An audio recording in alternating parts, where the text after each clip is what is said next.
This program is brought to you by thepodcastfactory.com.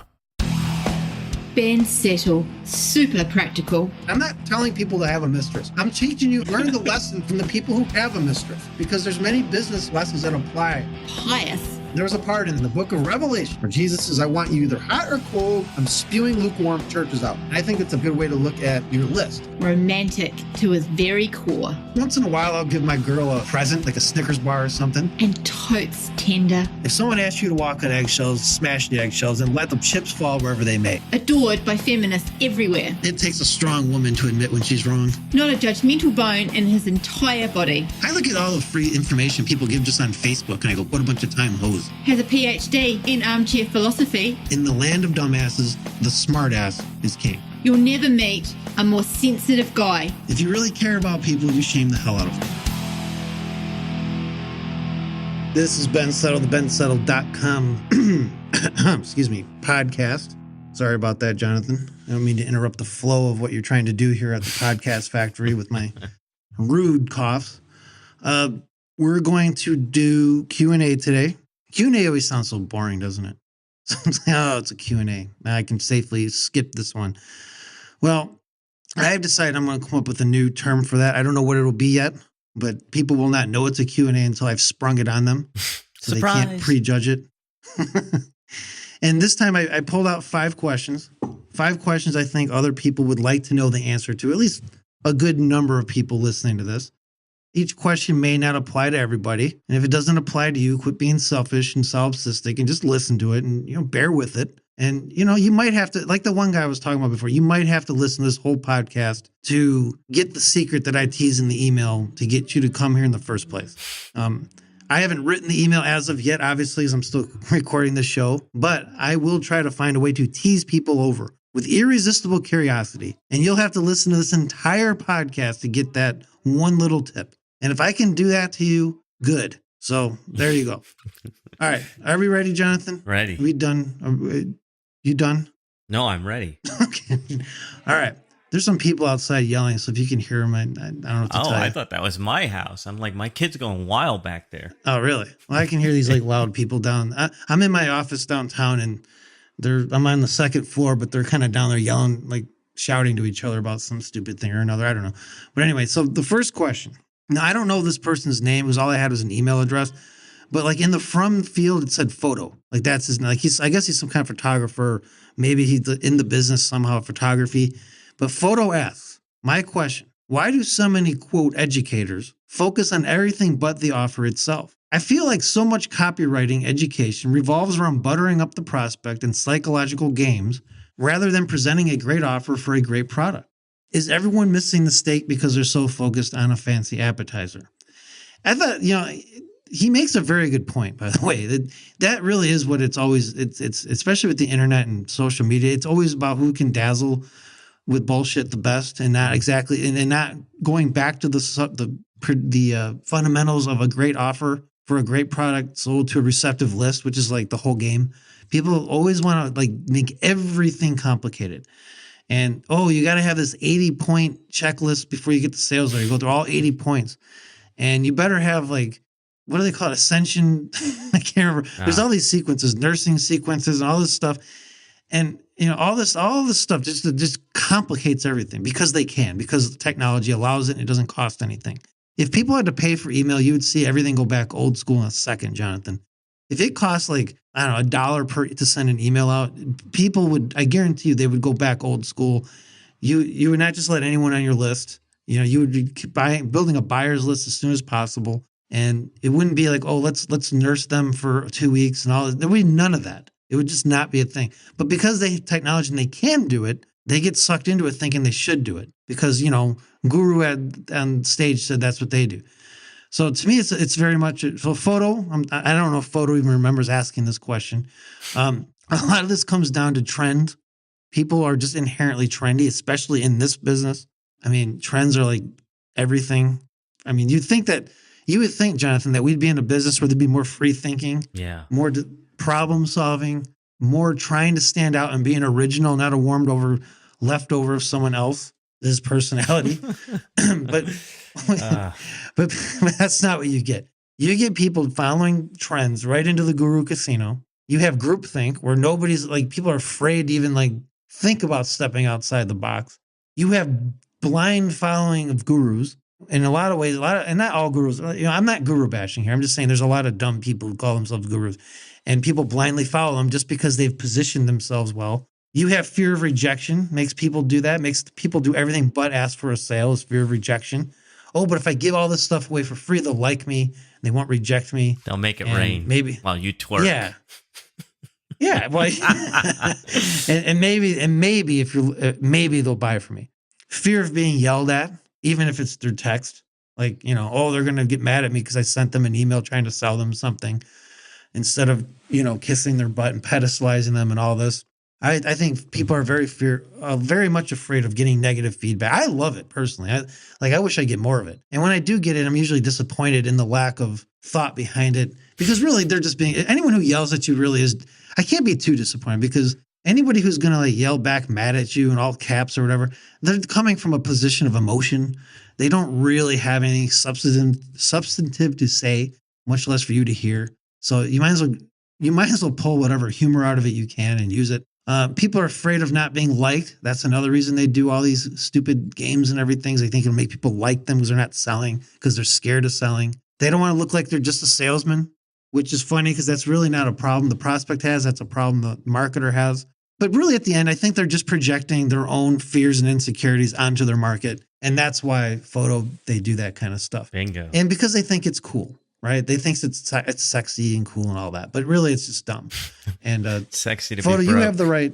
This is why they need to read the How to Unbroke Themselves, or they have to listen to the How to Unbroke Themselves episode from 2 weeks ago. But Photo, you have it right? I mean, you're presenting a great offer for a great product and 2 receptive leads. That's the whole game, and it doesn't get any more complicated than that. All right, next question, Jonathan. This is from Esther Blum, who asks, I want to do a subscription-based podcast. Any suggestions on how to get started? Now, I am going to preface what I'm going to say with a nice, big, fat, juicy disclaimer, Esther. Jonathan and I are the wrong people to ask about how to do a subscription-based podcast. At the same time, we're probably the best people to ask. And here's what I mean by that. I'm not just trying to throw some contrast in there like we're talking about last week. We're the wrong people to ask because we did it for like 4 days. We launched this is very painful days, dark days. It was very dark days. It was July of 2016, so like 2 years ago, and I wanted to do a paid podcast, and we launched it. It was probably the most successful launch in a lot of ways that I've ever done. I did the math, and we basically, Jonathan, I don't know if you remember this or not, but it was a $7 offer, but we had the best upsells in place that we could get. And so each buyer was worth like $27. Yeah, I remember which is, that. Phenomenal. That's not bad. And it and was 900 buyers too. What? we did. It was like 950 people without something. PayPal. It's historical. Without PayPal, which is amazing to me. And I'll tell you this. Toward the end, I didn't even send emails the last few emails of the last day because I just knew I didn't want to do it anymore. So we probably would have went well over 1,000. And it was just a miserable, nightmarish experience for us. So it doesn't mean you shouldn't do one, by the way. If you have it set up right and you want to do it and you want to put up with it all, and it's just something, Esther, that excites you, then go ahead and do it. But just understand something that there are going to be things like you better have your technology down pat. In fact, I'll tell you what you got to do. And this is no disrespect to my friend and my programmer, Keith, who helped us. He didn't, I never really imposed on him. I didn't really tell him like how urgent some things were to do. So, he's a busy guy, right? So he's going to do things in order of priority, which just totally makes sense. If I could go back, I would have had him. I would have had Jonathan's team, especially. I would have told everyone that the deadline was actually 2 weeks earlier than what it really was to have everything done. Because there's too much shit that comes up when you're. I mean, remember that, Jonathan? We even had HostGator take a crap on us that weekend. Everything it went took down. A crap. The membership site, us, them, all of it. Everything. Everything that could have went when wrong. When they say shit show, law. that's the real little. I mean, you'll see a picture of that launch. Oh, it was bad, and it was El Bembo's law. Whatever goes wrong will not only go wrong, but it'll keep going wrong until you don't want to do it anymore. And so I was out, Jonathan was out, and it's like, and the reason we were out, it's like, okay, that's just the launch. Why didn't you stick with it, right? That'd be the very logical, The reasonable question. gravy. Because at 950 subscribers, I was already having to spend all day fielding questions because, and it wasn't the customer's fault. I mean, they were given a support ticket and all, like they're so used to just me being in their inbox every day that they just casually reply back to me. Yeah. Well, Ben, how can I get my password? Like, I don't know how you get your like, I wouldn't even know how to get their password, right? And so, but I was getting these questions all day, and Misty was getting a bunch of questions all, but she kind of liked it. I think she kind Liked the of, I don't attention. know. I think she liked all. I mean, I kind of like. I think she's good at kind of babysitting people and all that. I saw it at Wine Villains too. She's actually very good at putting up with people's bull crap and like dealing with it. I'm not, and Jonathan's not. And that's the thing. That business was actually Jonathan's business. It was his websites and his team. But I was getting all the questions and all. And so my thought was, if this is this maddening at 950 people, what's it going to be like at 9,500 people? It's going to be exponentially worse. So it wasn't fun. It was the nightmare, and we got out. So that's one lesson to learn: is you need to have everything in place. So you told Another her how thing to not do- to do it. Well, I know, and I'm gonna say some things to get it. Now, here's what I would recommend. I recommend a low barrier of entry. You don't have to, but I recommend a low barrier of entry, very cheap, and not cheap, but inexpensive. Inexpensive, yeah. I don't want to say cheap, and have some super high ticket stuff to upsell, like not like what we were doing. Like I'm talking like coaching and events, tens of thousands of dollars of ups, like, and constantly sell that on the back end. If you like doing that stuff, I don't like doing that stuff. Jonathan doesn't like doing that. Well, I don't know if you do or not. I know I don't. No. And have your back end completely dialed in like we did. Now that's one thing we did right. We had a good back. It was all dialed in. And I'm going to actually be creating, Jonathan, I don't know if you know, well, by the time this comes out, it may or may not be launched or not, but I'm actually creating a product on how to launch and not launch products and also do affiliate offers the way I do it. And this will be discussed in it. In fact, I've even found the emails and everything. So I'm going to analyze all this stuff in it, or at least touch upon this part, the pod. Because I think podcasts could be great as subscription based. And I think they can. I mean, Beige Phillip does it. We could have done it.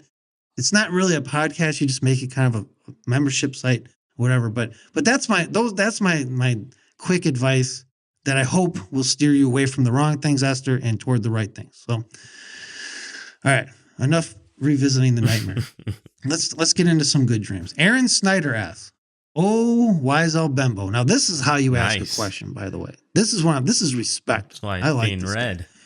I like Aaron Snyder. How does one construct an offer so badass that people are powerless against it? Also, your Villains book changed my life. Well, as we mentioned a few weeks ago, there's a sequel to the Villains book on the way, Aaron, and I think you'll like it a lot more even than the first one, believe it or not. We'll see. Okay, to answer the question, and there's nothing sexy about what I'm going to say. Some people will say this is very disappointing, Ben. They paid good money to listen to this podcast for free, and they expect better out of me. All right, and that's fine.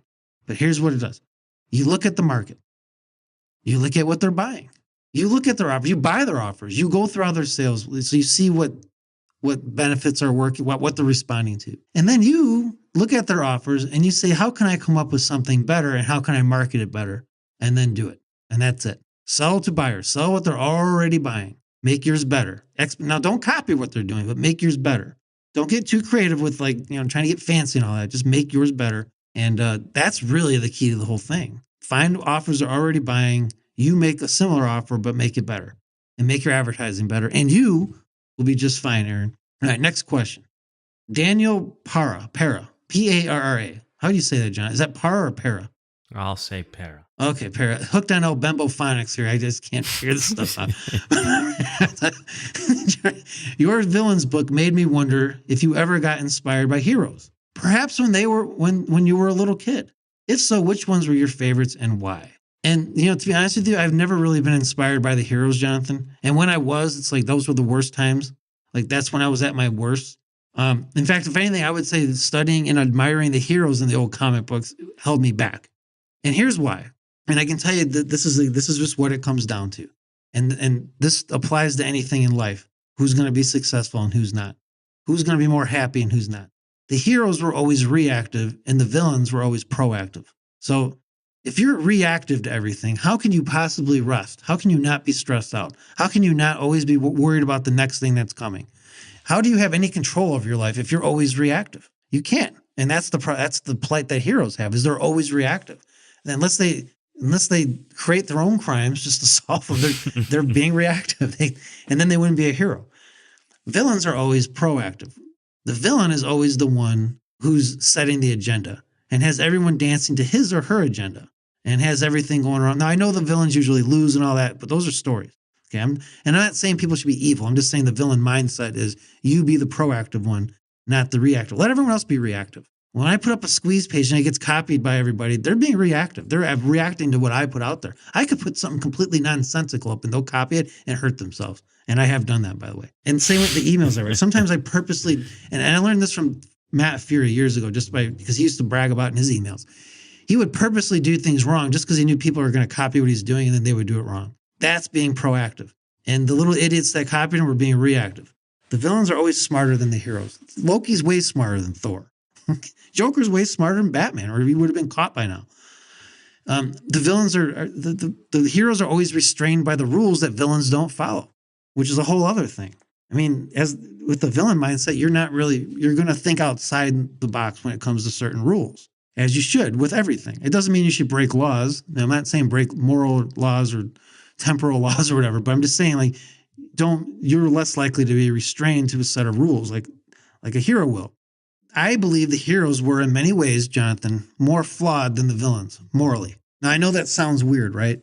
Yeah. But when you look at it from the villain's point of view, their morality, they were very true to it, right? And usually it was a very selfish morality and all that. And it's not like the villains always wanted to hurt anyone. They just, Mr. Freeze's wife is dying. What is he supposed to do? Okay, he's going to go try to find, if he has to rob a bank to get the technology, he's going to do it.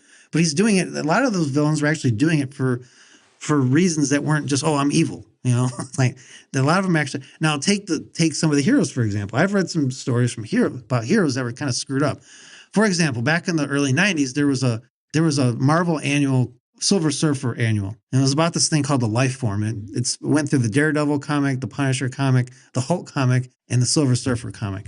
And the Silver Surfer being the goody two-shoe guy in that book. This life form thing was basically a virus that infected a guy, and he was like eating him. So he just turned into this giant monster that was constantly eating himself. And he said it was like, he's like, please kill me, Silver Surfer. It's like drowning every day. This is hell. And the Silver Surfer takes him to this empty planet no one will ever find. And the guy is suffering. This thing is suffering, and it's like hell every minute, every second. And the Silver Surfer won't kill him because of his own moral code. He won't kill this thing that's begging. That's literally will never die and it will just sit there for eternity suffering, and it didn't even do anything wrong. And the Silver Surfer could have just destroyed him. Now, I'm just saying, was Silver Surfer who was the more morally flawed one? The life form, who was just he was bit by something and it was accident of whatever, and he just wanted to not be in excruciating suffering for the rest of ever, for the rest of the life of the world, or the Silver Surfer, who his own selfishness wouldn't grant the life form that death. Something to think about. There's also there's a movie called On Borrowed Time. It's from the 30s. It's a great movie, and it's about the Grim Reaper. This old man and his grandson trapped the Grim Reaper in a tree. So he makes a wish, and he wishes that nothing that he put is in that tree could come down. And they had tricked the Grim Reaper when it comes for the old man. He tricks him up into the tree and he can't come off the tree. And so nobody's dying because the Grim Reaper can't do his job. And the doctor's coming to him. He says, look, I believe you that he's up there because no one's dying. And there's a lot of people that need the sweet release of death right now. You have people who are 80, 90 years old suffering who are looking for the sweet release of death by natural causes. And they can't have it because he's got the Grim Reaper up and he's being selfish. Now, the old man is the hero of the story. The Grim Reaper is supposed to be the villain, but really, who was the more morally flawed one? Grim Reaper's just doing his job. Something to think about. So all this is why I model my business and my mindset after the villain side and not the heroes. Plus, and to be honest with you, Jonathan, my personality isn't really geared toward the hero side. I'm like too sensible, I think, to be a hero. like if I see a burning building, I'm just not going to run in there to save anyone. I'm just not, because I might get burned. I'd rather just call the fire department. I'm just not going to do it. A real hero would just run in there without any thought, and that's fine. That's admirable. But it's just not my personality. So that's that question. Last question, John. We're already pushing this podcast a little too long here. Seth Larrabee asks, okay, Sir Ben of Settle, here's the question I think many people would love to know. What one thing are you not doing right now that, if you started doing it, would take your business to a whole new level? Of course, something that wouldn't overcomplicate your business or your life, or take an unacceptable amount of time to implement. Something simple and powerful with the most leverage possible. There, I said it. Much man love for you and the crew. Well, on behalf of the crew, Man love. and the crew, I got to say, Jonathan's crew does tend to swing that way a little bit. So on behalf of them, I will return the love. No problem. So now they're going to like mess up my audio on purpose. So here's the one thing, John. That's a good question, actually. And here's the one thing, and I've already made this, this one I'm going to do, is I probably should hire an assistant, right? I don't need to. I mean, I really don't need one, but I would make more money if I had one. And when I reach 1,000 email player subscribers, and I'm more than halfway there, I think I probably will have to anyway, just because the amount of questions and everything, customers, it's not really hard to deal with now, but it could be later. And so it is. Now, and I have to be very, and plus I would have an assistant do things that I don't want to do. Like, for example, I would make sure on the Myers-Briggs test, this assistant would have to be both an E, i.e. extrovert, and a J, a judger. Because J's are not flaky people. You tell them to do something, they do it, and it gets done on time. A P, on the other hand, which is the opposite of a J, they're chaos. They just kind of do things and they float around, and I can't deal with it. And they have to be extroverted because I want them to talk to people I don't feel like talking to. Gatekeeper. So now, yeah. Now, before and I already can see it. Man, I'll be your assistant, or I know someone to be perfect. No. Listen, the apps are coming. I already have someone in mind who I will be granting this privilege to. Someone I know, or I'm actually acquainted with, and she will be the first one offered this, and no one else. And so be it. So before anyone says that, do not sell me on this. I'm not hiring an assistant right now anyway, nor am I going to put you on a list. Okay, I will find my assistant. My assistant will not find me because I don't trust people. Jonathan, I do not trust people. Got to be proactive. I have trust issues. I'm very proactive about this. I will do the picking and choosing. If I was to ask my list, I would do it under my way of doing it, and you would have to jump through a lot of hoops. So now I know someone's going to be a smart ass and they're going to like pitch themselves. That's fine. I don't care. I mean, just realize I'm not going to read your email. Who cares? But the point is this. I just say that because I already know people are going to start pitching. It's not. I already have someone in mind. And if that person doesn't work out, I have a backup in mind. So this is not me soliciting for an assistant here, John. I got to be very clear about this because people get really weird when this happens, when they know somebody's hiring or something. I'm not hiring. So, I don't need one right now. I really don't. I do perfectly well. I'm fine. Right? My 10-minute workday is strong. Okay. But when it gets to be a 15-minute workday, that's when I will do it. But that's the answer. Be proactive, not reactive. And that's what I'm going to do. And I think that is the theme of the day. Jonathan, I don't know what we're going to talk about next week, but that's it for this time. All right. Now the bensettle.com podcast is in the can. See you guys next time.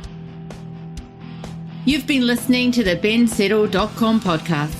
To download yourself a free issue of Ben's prestigious $97 per month email players newsletter, which is going to show you 24 ways to write emails people eagerly read, click, and buy from, head on over to www.bensettle.com.